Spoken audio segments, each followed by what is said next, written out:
The meeting of the Rules and Regs to order, please. Okay, it's been a while, hasn't it? It has been. I think the first thing we need to do is approval of the minutes from October. It's been quite a while. Yeah. So moved? Second. Second, and all in favor? Okay, that's gonna be quick and dirty today, down and dirty. All right, we have three new We have three policies. proposed changes. Okay, And so I have the first one on the overhead behind you. And so this would be an addition to policy 1.01, which is member access to association information. Just kind of really making it very clear as to how we communicate and the best way to get information and so forth. We've had the info at bvvpoa.com for quite a long time. We field questions and then our marketing department meters that stuff out depending upon what area it needs to go to. They're also pretty well versed on answering a lot of the questions themselves, but if they need a subject matter expert, then they're going to get it in the hands of the right person. The board at BVVPOA, that's just the easiest way to get in touch with the entire board as opposed to trying to copy individual email addresses and so forth. And then CEO just routes to my email address, even though, so it just goes right into me. But also what we added was the last paragraph, which is really kind of the origination point of this addition, was emails that are deemed to be abusive or that include profanity will be ignored with the sender's email address potentially blocked in extreme situations. Excessive emails received from an individual member as determined by the board will be ignored with no advance notice given to the member. If a member does not receive response to an email in a timely manner, the member is encouraged to attend the next board meeting to ask their questions or have their concerns addressed. So they always have the ability to go to the board in person and have their questions addressed or their concerns addressed. But it does stipulate if it gets too excessive, and we're leaving the definition of the word excessive and to the discretion of the board. I don't think it's necessarily a good idea to enumerate a line because and so forth. I can tell you this is the paragraph above is the true reality. The board and management team will endeavor to respond to emails from members in a timely manner. We're really good at that. We respond to everything as soon as possible, given work days and so forth. So really, the excessive or abusive emails are few and far between, but they do happen. okay. What do you think? I like it. Yeah. It's pretty much what we've always done. Just clearer. Yep. I'm good with it. Yep. All right. Good job, guys. Mr. Attorney. You want to get to the end and vote, Yeah. or do you want to? Let's just look at them all No. and decide if that's okay with everybody. Totally, I'm totally. Next one is a change to policy 2.07. And so this is regarding political signs. Oh, boy. Yeah, fun subject. So I gave you the original and then we can talk about the revived. So this is what happened is this last year, let me step back in time. So Doug and I, about 7-8 years ago, we received some complaints, and so we went out to try and look at some political signs, and the complaints had indicated that they were on POA property and they should be removed. And so we went out there, we had GPS with us, and we tried to figure out if the sign was or wasn't on POA property. In some cases, it was really easy. We knew for certain it was on POA property, but more often than not, it was really challenging to determine if it was on our property or on private property or in the street right away, or all these different things. And so at that point, we just kind of took the approach of, we're going to be hands off on this. So fast forward to this most recent election, and I think I saw more political signs this most recent election than I've ever seen before.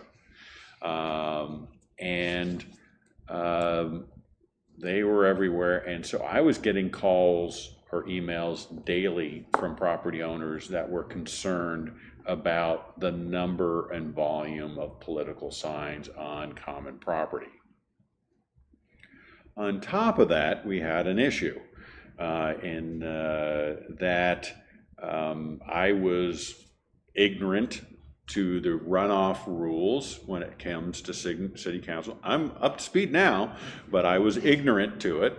And so the weekend following the election, our team started taking signs down, not realizing that the runoff was still going. So the election was still going. We didn't know that. We thought we had given the candidates, 4 or 5 days to remove their signs. Oops. And we had disposed of them. We threw them in the trash. We figured, well, you've had 4 or 5 days. You haven't picked it up. We're going to get rid of them. So we took some static on that one. At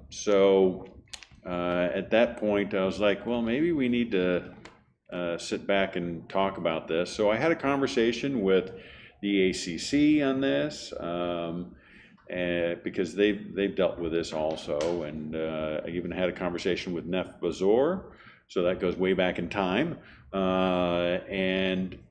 So what we're proposing is that instead of having the signs, and we're only talking about common property. Yeah. You talked to the city attorney as well. And I spoke to the city attorney also. What we are thinking is, what if we reduced it down to just one location, and that one location would be just north of the Allen's Shopping Center. So it's a really good location where everybody can see, but just limit it to there. And if it's anywhere else on common property, we just remove the signage. So along 71. 71. So it's not like we're saying, hey, we're going to give you one spot, but it's behind the dumpster. We're not saying that. We're picking a really good location, and we're trying to put some control on it. We included the parcel number here. Now the other thing that we added was the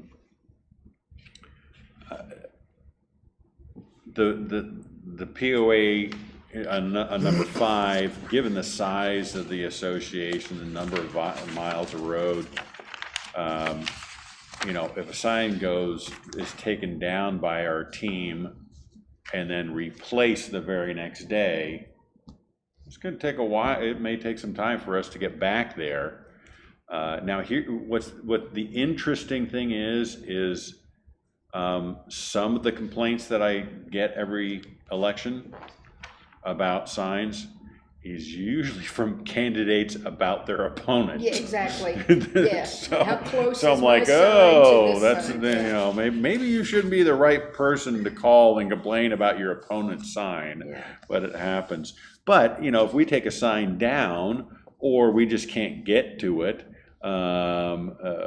we're just saying, look, we have no obligation, because I don't want to be anybody sitting there going, follow the policy, you must get my opponent's sign down immediately, they just put it up. Well, no, we're not gonna do that. You know, we're trying to, you know, let's limit the number of spots. And what's interesting is most of the candidates called beforehand. Yeah. Most of them call beforehand. So if I can talk to the candidates beforehand and say, this is where we're gonna let you put your signs, everywhere else we're gonna remove them. On common property everywhere else.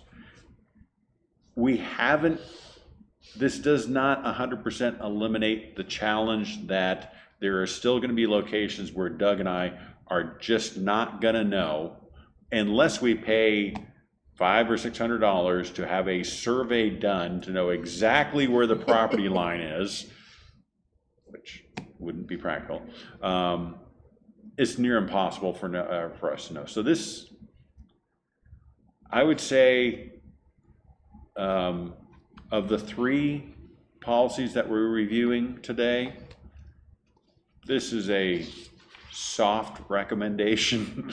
You know, I'm not married to it. I wrote it after there was a blow up of us removing some signs. So there's a little bit of a, you know, I don't know. So I'm absolutely welcome to address any questions or thoughts, or even if there's an overarching need to do this in the first place.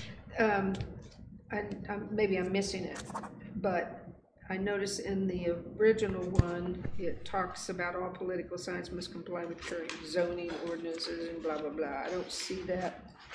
Am I just missing it? Yeah, Is I it? got something in there. I'm trying to find it and it's not working very well. Let's see. I thought I had it. Provided the signs comply with all local and state ordinances and requirements. Where are you? It's in number 3. Number 3, okay. It's in the middle. Okay, it just says it a little differently. You know, the weird thing about it is we're only talking about POA. There's what used to be Cooper, and it's now Blue Crane, and Cooper used to be really picky, and those signs would come down. Same way with the city.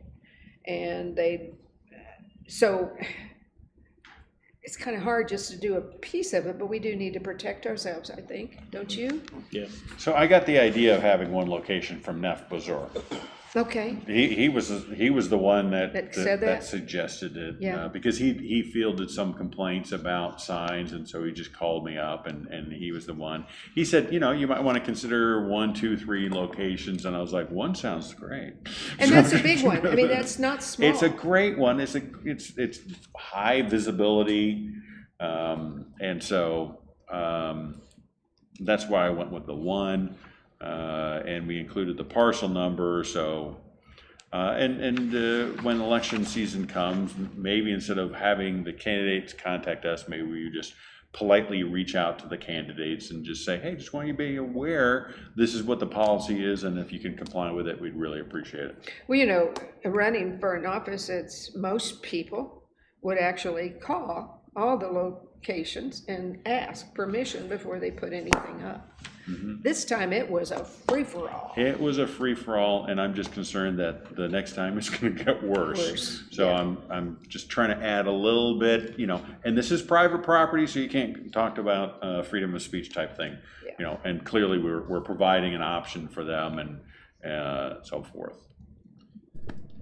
I think it's good, and I'll tell you why I think it's good, because I was like you, I didn't know the runoff was gonna happen, and I'm thinking, man, these signs are up, and they look bad. And they were spread out pretty much all over Bella Vista.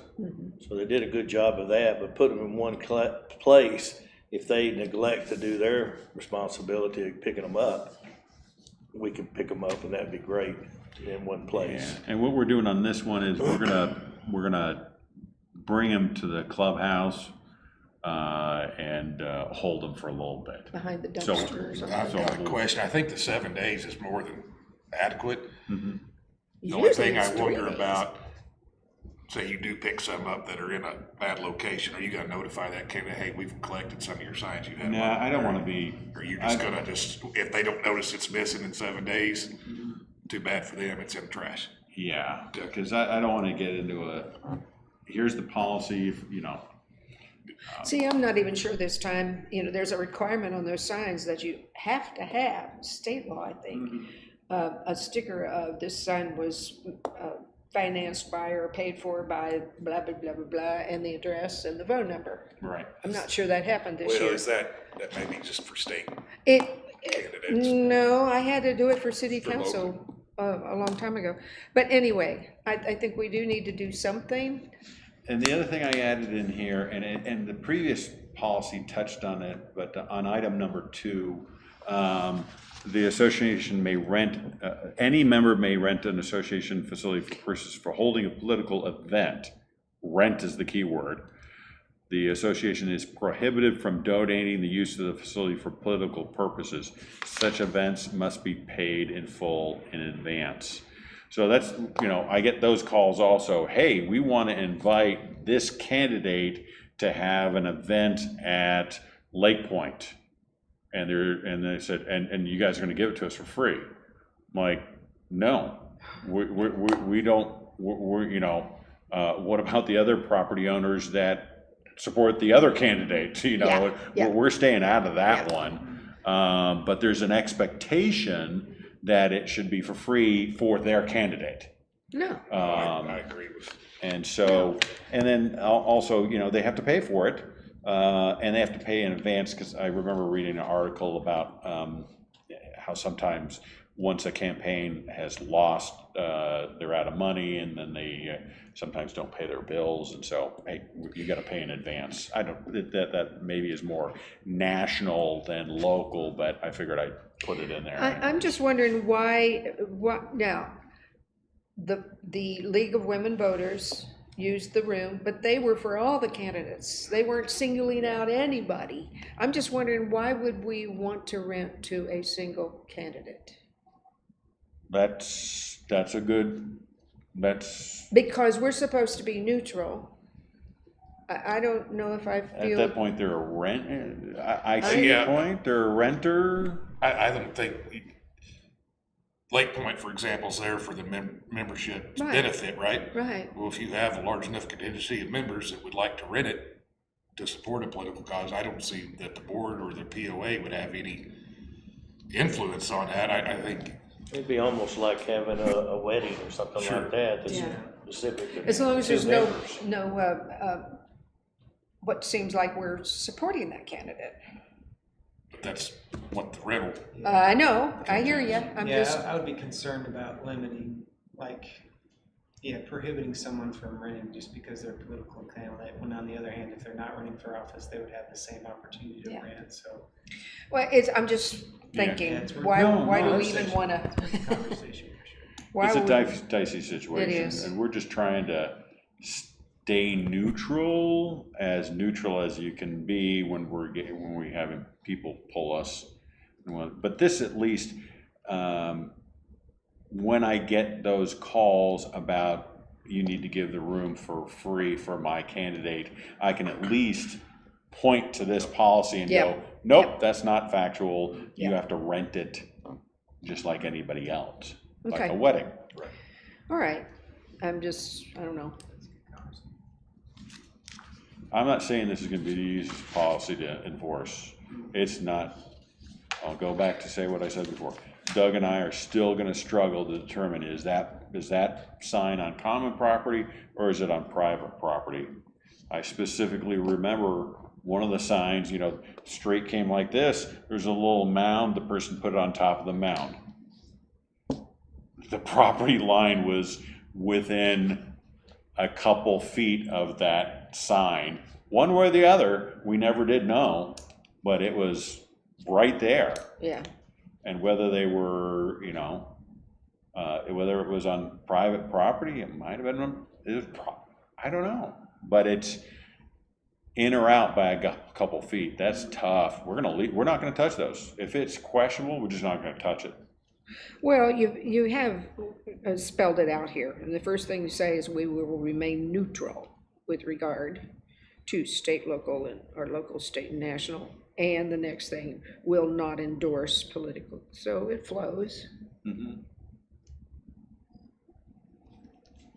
So you guys okay with? Yep. this All right, one? yeah, I think so. Yeah. Gotta do something. Okay, the last one is a red line. Okay, so we had at last month's board meeting, we introduced at the last moment a septic system request. And you know, if we go back several years, 3, 4, 5 years ago, the board tasked management with completely reworking this policy 3.08. And at that same time, we created that checklist, which really enumerates every single step that needs to be taken.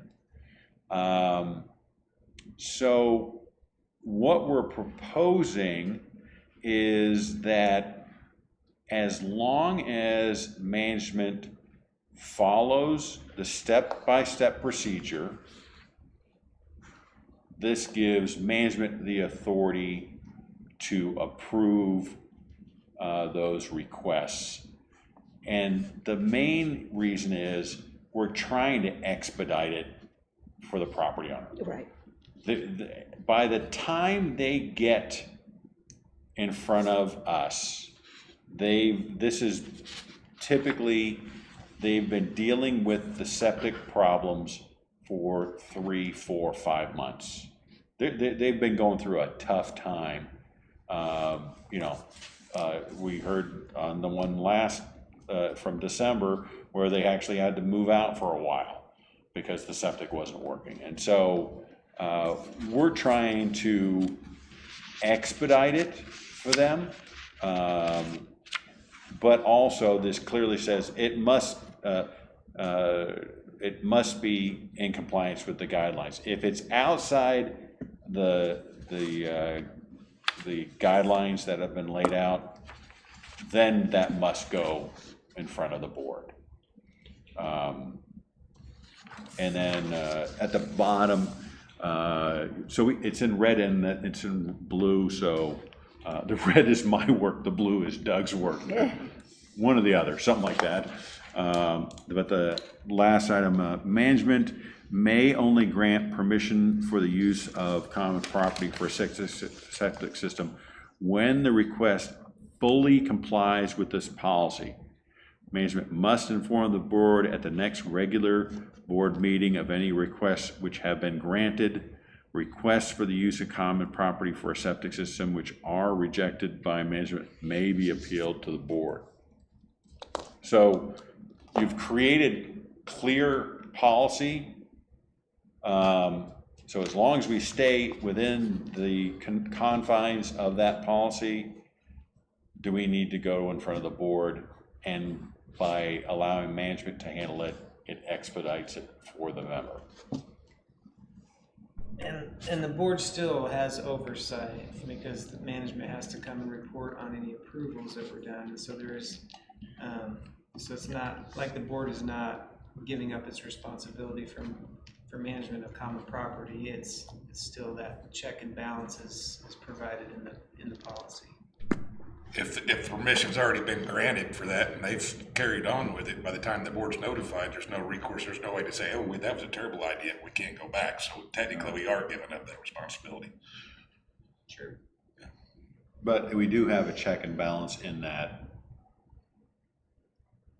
future ones, or the board could say, we're gonna remove that, you know, we disagree, right. Or that would be, there's obvious ones to me that when it's an adjacent piece of property, we've got a 20-foot strip that they need to cross. That's no big deal. That's the ones that I would expect management to say, yeah, let's get this thing rocked through. Ones that, well, we're going to have to go across another lot or down and around where they get to be more damage done to the common property or anything like that. Those would be ones that you maybe would want to get consideration from the board on. I totally agree with you. So I mean, so I would be fine with it if that was the approach that was taken and that kind of frees up, gets everybody moving.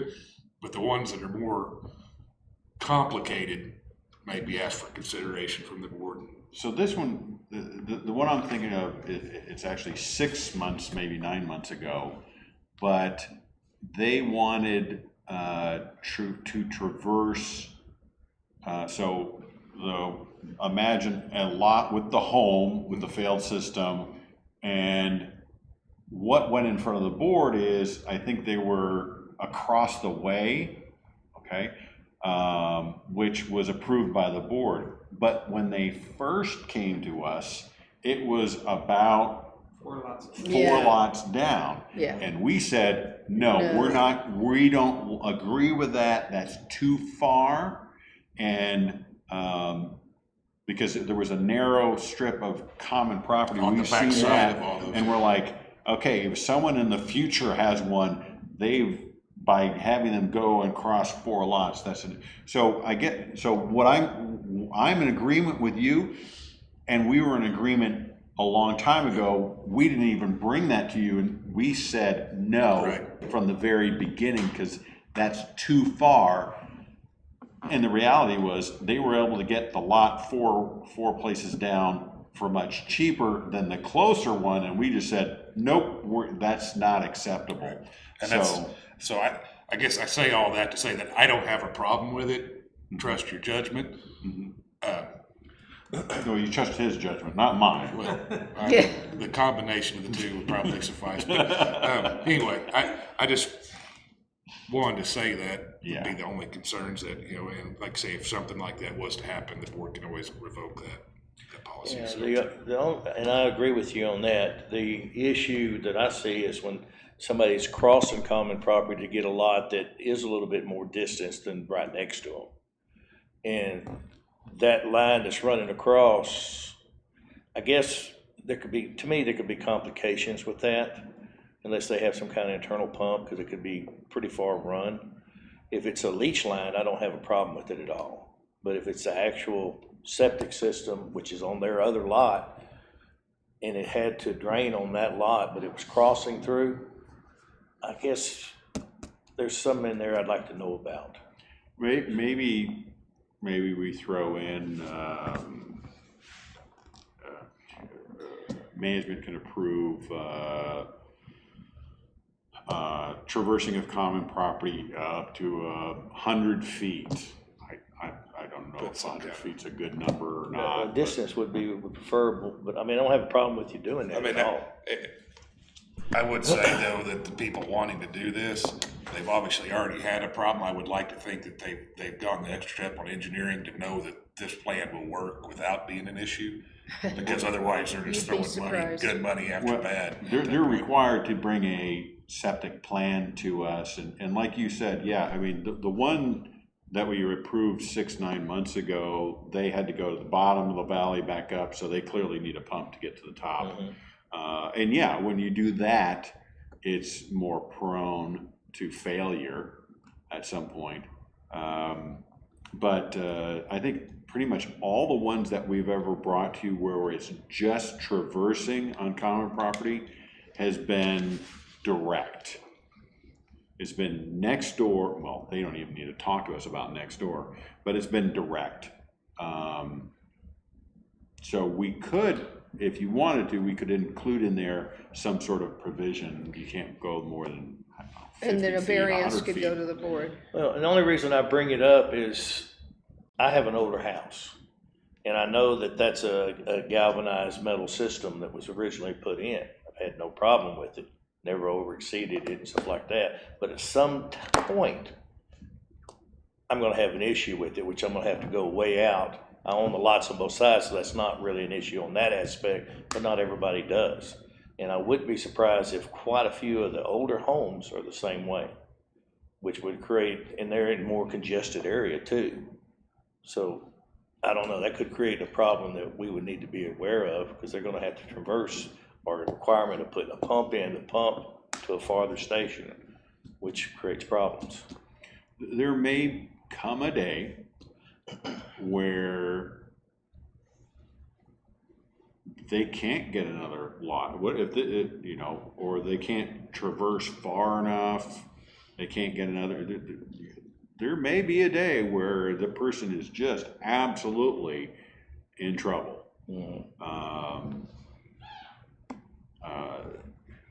I don't think they're, you know, and I agree. I think over time we're going to continue to see. I think we did a report for the board a couple months ago, and I think we see the board sees 2 or 3 a year. So even if we doubled, that's not that much. No, and I agree with you on that, that we're not seeing that much, but the problems we're seeing are pretty new homes. Well, the most recent one was a Yeah. brand new home where it failed months after they moved in, which speaks to the builder potentially, whoever that builder may be. Yeah. But I still go back to, yeah, we can criticize the builder, but we still have a member. You have a We have a responsibility. neighbor too. that's got a problem, and we're trying to facilitate it and move it along. I think if anything, it comes up that gets your attention, you would know to let the board know anyway.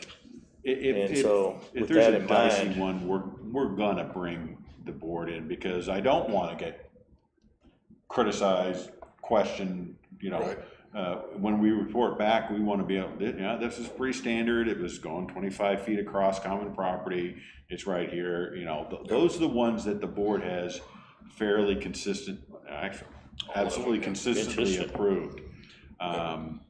But if there's an odd duck that comes up there, yeah, we're gonna probably push back and say, Talk about it. you know, let's talk about it. Yeah, I'm And good with we can put that in there. But we'd use better wording than odd duck, but. Yeah, that's, Have we talked that one out? Yep. I'm good with it. Okay. That was it. that was the last one. All right, so, if we can lump these together, shall we take a motion to send these? One at a time, One at a please. time. You wanna do it Because one at a time? you may, someone may Okay, you're right. agree with all but one. Okay, you're right. Okay. So, You want a motion for the first one? for the first one, Policy policy. 101, I'll make a motion that we, moving forward to the board, of our approval of members' access to associate information. Okay, I second it. all in favor? Okay. You wanna rotate around the table? Sure. I left a long one for you. 2.07. Yeah, policy 2.07, I move that we take the proposed changes or revisions to the board. Second? All in favor? Now, this has gotta go through a couple of readings anyway, so. Yeah. And the board's gonna have some comments, I guarantee you. Policy 3.08, request for the use of common property. Make a motion that we move that forward to the board. Second. All in favor?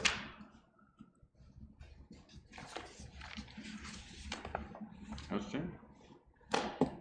All right, so, Anything else for us? open forum, we don't have anything, do we? Okay, and so there's no response to the open forum. We're going to meet again. Do we need to meet again this soon? On February the 13th? We don't have anything, Doug and I don't have anything else on the horizon.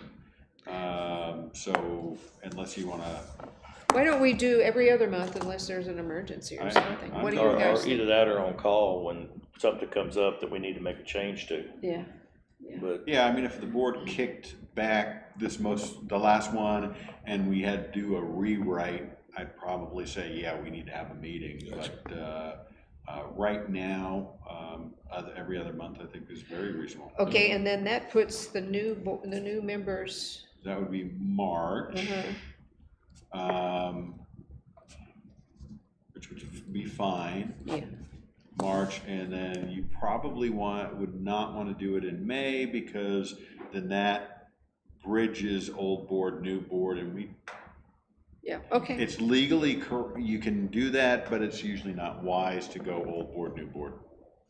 Okay, if there's nothing else, we are adjourned. So